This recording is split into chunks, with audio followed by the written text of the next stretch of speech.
안녕하세요. 오늘은 밭에 나왔습니다. 밭에 나왔는데요. 오늘 보실 식물은 생강가의 식물인 강황을 보러 왔습니다. 강황 잎사귀 한번 보세요.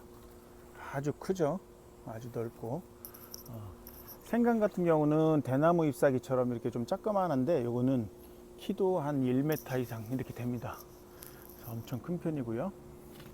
오늘 보실 식물은 그 식물의 그 강황의 꽃을 한번 좀 볼게요. 지금 이제 10월 초인데 꽃이 이런 식으로 이렇게 피고 있습니다.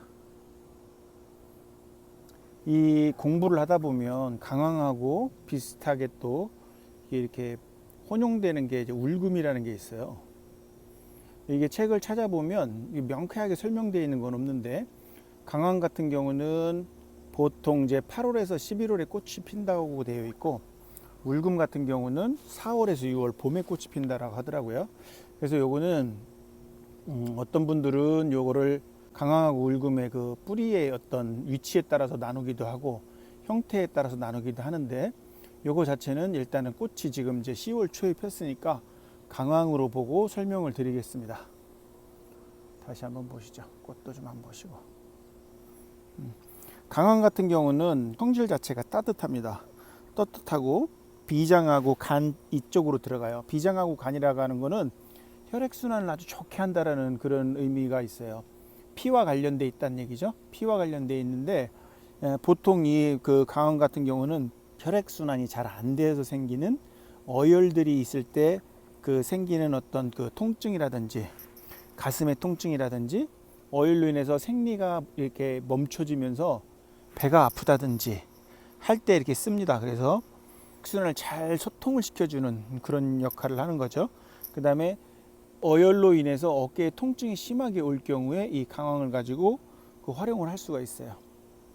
또한 이 강황 같은 경우는 그 담즙 분비를 그 촉진시키는 그런 효능이 있어요. 그래서 뭐 담즙은 어차피 간에서 나오는 거기 때문에 간하고 쓸개 쪽, 담 이쪽의 흐름을 좋게 해서 그런 쪽에 문제가 생기는 어떤 간염이라든지 황달, 쓸개, 담낭염 뭐 이런 데에 그 많이 쓰는 걸로 되어 있지, 그런 효능이 있는 걸로 보죠.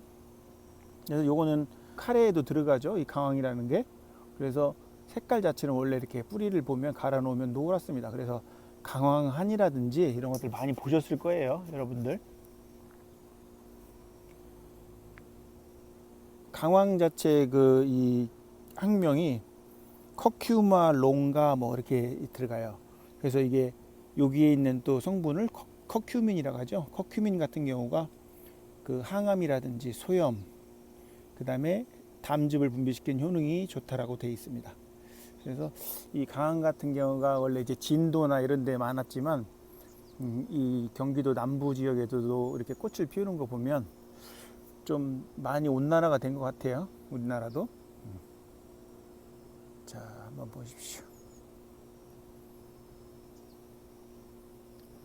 강황 같은 경우는 간단하게 생각하시면 혈액순환을 잘 좋게 하고, 그걸로 인한 어떤 통증이라든지 가슴의 통증이라든지 생리가 멈춰졌을 때 그러면서 생기는 뭐 배가 자주 아프다든지, 그 다음에 어깨 통증, 그 다음에 쓸개에 어떤 문제가, 간과 쓸개에 문제가 있을 때 리담 작용이 있어서 거기를 소통을 잘 시켜준다 라고 보시면 되겠어요. 꽃들이 여기뿐만 아니고 여기도 폈네요. 몇 군데씩. 저기도 폈고요. 여기도 이렇게 피고 있고, 꽃이 또 올라오고 있고. 키가 이렇게 큽니다. 제 눈높이가 이 정도인데요. 눈높이만큼 큽니다. 자, 오늘은 강황에 대해서 살펴봤어요. 마치겠습니다.